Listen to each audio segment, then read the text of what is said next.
kembali lagi di Cahaya Hati Indonesia. Masya Allah, setan ngedistract manusia. Ya iyalah, Masya Allah ya. Baik, guruku yang dimuliakan oleh Allah Subhanahu Wa Taala. Kadang-kadang kita udah punya niatan baik banget ya. Hari ini aneh mau sedekah. Setan denger nih. Udah jangan banyak-banyak sedekahnya, dikit aja. Udah dikit nih, ya udah deh aneh kurangin. Udah besok aja. Iya, lama-lama gak sedekah. Lama-lama ada gak sedekah. Itu salah satu contohnya mungkin. Yang paling berat sebenarnya yang saat ini dialami adalah ngedistract dalam sholat. Allahu Akbar udah khusyuk berantakan tuh. Kadang-kadang khusyuknya pas Allahu Akbar doang. Kesononya udah mikir yang aneh-aneh. Nah mohon ilmunya guru. Bagaimana seenggaknya satu aja. Kita tahu lagi di distract itu aja dulu dah. Karena kalau misalnya kita nggak tahu kan kita terlena tuh Ya. Ilmunya guru. Ya bismillahirrahmanirrahim. Itu bagus nyambung tuh dari sedekah dari pengen sampai nggak jadi. Iya. Udah pernah dengar cerita pengantin baru yang pengen sedekah? Belum ya? Ini dalam tafsir Al-Kabir Imam Fahrudin Ar-Razi. Ini pengantin baru, ustadznya ceramah tentang sedekah. Kata ustadznya kalau sedekah siap-siap 70 setan akan bergelantung di tangan. Gak percaya si pengantin ini pulang ke rumah lalu kemudian ketemu istrinya. Tanya ada gandum gak di belakang? Ada, yaudah bawa sini saya pengen sedekah. Istrinya gak setuju. Akhirnya cekcok lalu kemudian jatuh gandum itu. Gak jadi sedekah.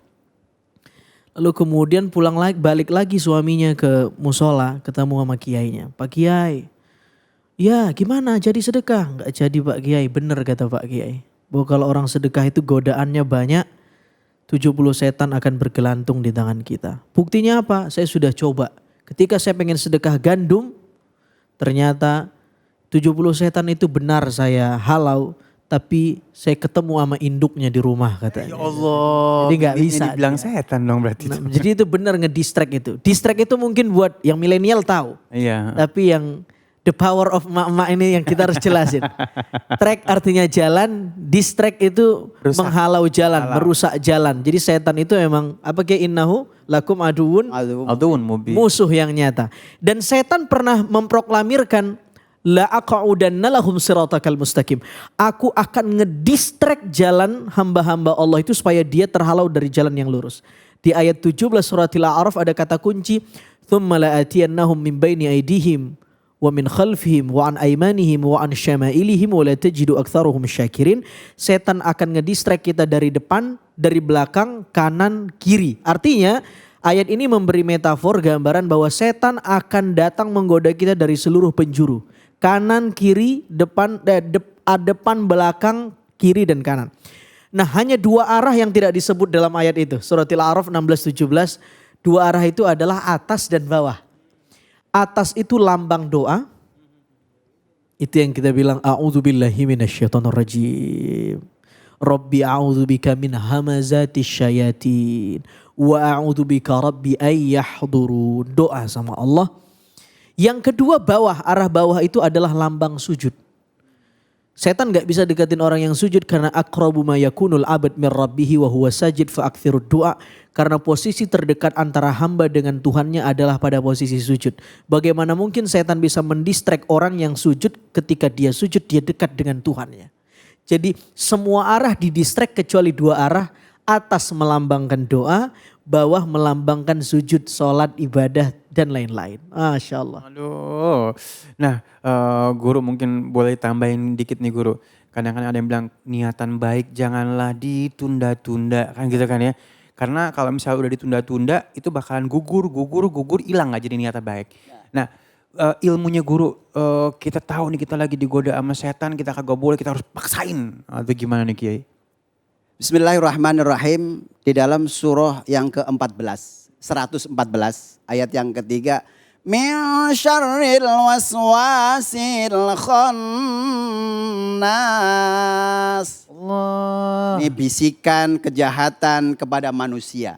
Ketika manusia lagi ingat kepada Allah, muncul tuh setan. Ya kan? Gangguin. Contoh misalkan ketika lagi sholat, Allahu Akbar, ingat tuh hutang. Tuh, makanya Rasulullah mengatakan begini, asyaitonu tajri minad dam. Setan itu mengganggunya dari saripati darah makanan kita. Ya Allah. Itu. Nah, kayak tadi Kiai menjelaskan bahwa dari atas arah atas dan ke bawah itu ke atas berdoa memohon kepada Allah Subhanahu wa taala, ke bawah adalah karena kedekatan seorang hamba kepada Allah untuk bersujud kepada Allah Subhanahu wa taala. Nah, ketika manusia diciptakan oleh Allah itu ada namanya setan korin. Jin korin ya. Nabi mengatakan ma minkum min ahadin illa waqad wa kullu bihi qarinihi minal jin. Jadi setiap manusia itu sudah didampingin tuh ketika kita mau lahir. Makanya menjalankan ibadah ketika lagi kekhusyuk seperti itu ada juga image kita, terus kemudian ingat apa yang kita ingat, apalagi lagi sedih. Apalagi boleh dikatakan emak-emak kita lagi di rumah selalu godain. Biasanya kan kalau di rumah sering goda-godaan gitu kan. Nah, ketika kita kehidupan sehari-hari harus benar-benar saling mengisi, saling mengingatkan. Nah, caranya yaitu biar jangan didekatin dengan setan, tentunya ingat kepada Allah, zikir dan juga membaca Al-Qur'an. Karena niat hanya untuk kepada Allah Subhanahu wa taala. Baik. Kalau aku bilang manusia ini ya sifat dasarnya mudah terganggu, mudah ke-distract, lemah adanya. Jadi bahkan ada orang-orang bilang Nabi Adam aja keganggu gitu. Lagi ada apa Mas Ali? Nabi Adam aja keganggu. Oh, Nabi Adam aja iya. keganggu. Nabi Adam aja yang udah ngerasain sorga, udah enak-enak di sorga bisa didistract sama setan katanya. Nah, apalagi kita manusia. Nah, kadang-kadang begitu kan suka pada ngeles. Nah, mohon ilmunya nih Kiai. Pada saat kita mempunyai niatan baik supaya tidak terdistract, ini apa sih yang harus kita lakukan ilmunya? Iya, kita bisa belajar dari leluhur kita, ayah kita yang tadi kata Mas Ali, Nabi Adam aja terganggu. Mari kita lihat apa yang membuat Nabi Adam sempat hampir terdistract ya. Sudah terdistract malah. Ternyata setan itu salah satu jurusnya. Salah satu jurus setan itu adalah memperindah sesuatu yang sebenarnya tidak indah. Talbis iblis. Mengelabui. Ini sesuatu ini sebenarnya bukan buruk. B tetapi dibilang B gitu. Coba lihat Nabi Adam. Setan tahu bahwa Nabi Adam takut mati. Dan wajar Nabi Adam takut mati karena belum ada contoh yang pernah mati saat itu. Kalau kita takut mati sudah banyak contohnya.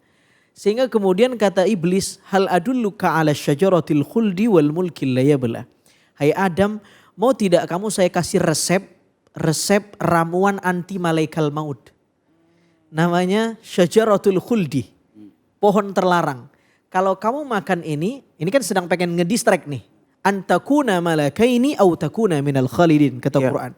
Kamu akan jadi malaikat, minimal kamu akan kekal di surga. Mau pilih mana? Lalu kemudian karena godaan dan bisikan ini ke-distract Nabi Adam. Padahal sebenarnya pohon terlarang itu tidak bisa memberikan manfaat apapun. Tetapi dimarketingin oleh iblis itu sebagai ramuan yang bisa membuat orang itu panjang umur dan bisa jadi malaikat. Herbal lah waktu itu kan. Syajaratul khuldi itu kan herbal sebenarnya.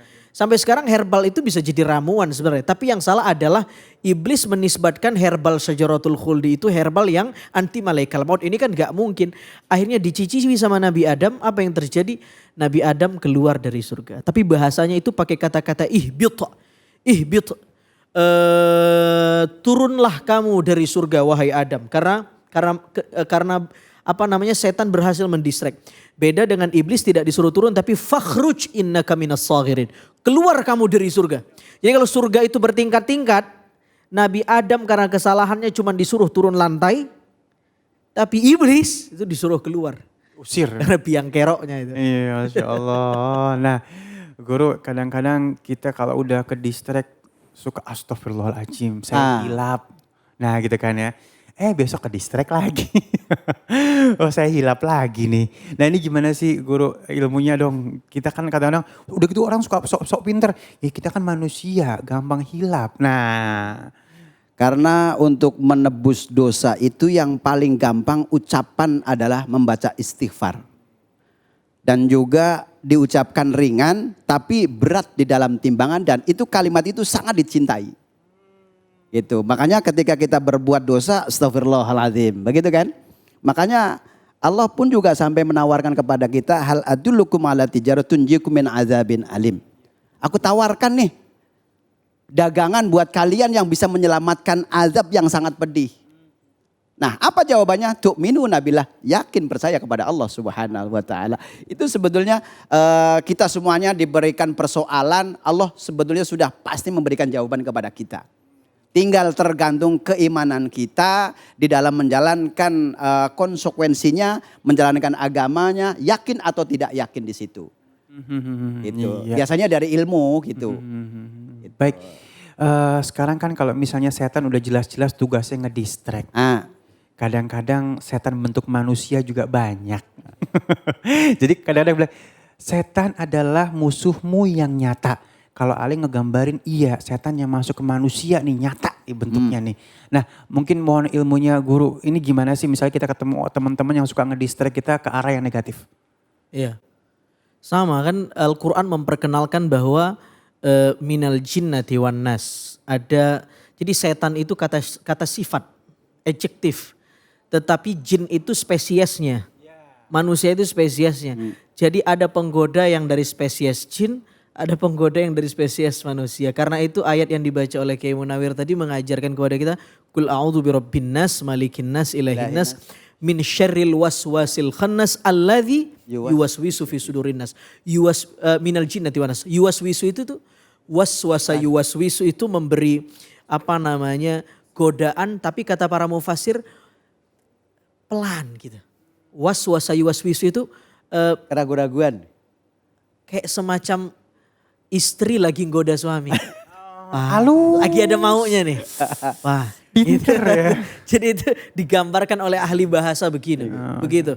Itu minal jinnati wan nas. Iya, karena itu kata Nabi SAW, seseorang itu dilihat dari kualitas temannya. Kalau mau lihat kualitas agama seseorang, lihat dari kualitas temannya. Kalau temannya itu bagus, maka dia akan baik. Masya Allah. Saya jadi teringat ya, di dalam kitab Ta'lim kan kalau misalkan mau nanya kepada seseorang harus tanya kepada temannya dulu. Anil mar'ila tas'al wasal an qarinihi. Seperti itu. Jadi harus bertanya kepada temannya dulu gitu. Jangan langsung. Kalau ngomong langsung. Ya pasti yang baik-baik. Buat yang milenial pengen cari istri. Tanya sama temannya dulu gitu. Gimana sehari-harinya gitu guys. Nah iya. Gitu. Masya Allah. Baik setan ini Masya Allah ya. Beliau sangat istiqomah sekali untuk mendistract manusia. Beliau tahu kelemahan manusia di mana. Dan dia akan sabar menunggu kelemahan manusia itu akan datang. Makanya dibilang iman orang akan naik dan turun. Semoga kita terus terjaga keimanannya ya. Baik, sesaat lagi seperti biasa kita akan ngaji yuk bersama Ustadz Syam. Jangan kemana-mana, tetap bersama kami di Cahaya Hati Indonesia.